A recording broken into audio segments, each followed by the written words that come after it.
So as you just heard, we spent several hours touring and visiting what is commonly known as the Baldwin ICE Detention Facility, but what is officially known as the North Lake Processing Center. This is run by a private entity known as GEO. They contract through DHS. We had a mix of individuals who were contractors and several DHS employees with us.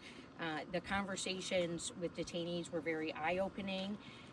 Our questions were answered, but there's also more questions. And the oversight and the transparency of this center begins at the very top. And unfortunately, the outreach that Congresswoman Scholten and I made to our Department of Homeland Security Secretary, Kristi Noem, went unanswered around the death of Mr. Ganchev. And it was recognized today that we had sent that correspondence.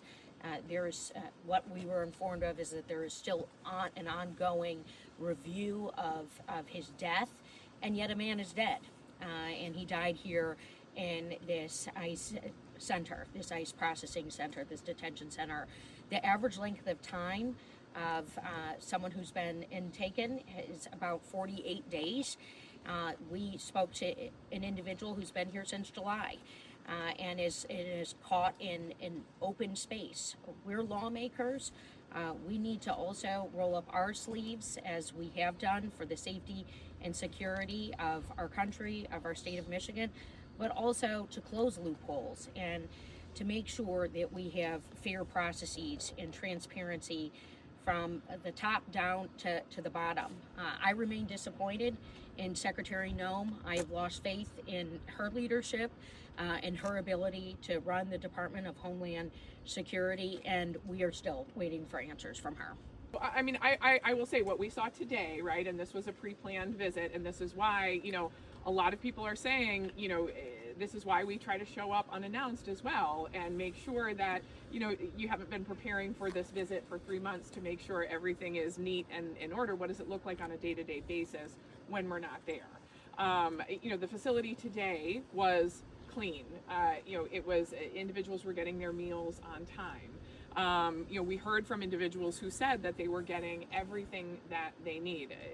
Congressman Stevens mentioned we talked to one of the a pregnant woman who was there, and she said that yes, they are going above and beyond to give her everything they need. So we do need to be honest about that.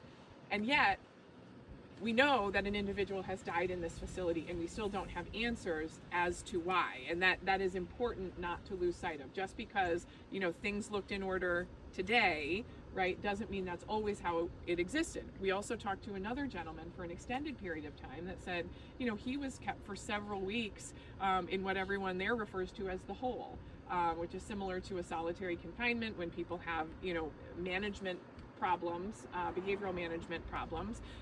He spoke of being, kept in a freezing room where he couldn't feel his toes and, having his food just thrown into his cell. So these are things that we really need to take seriously.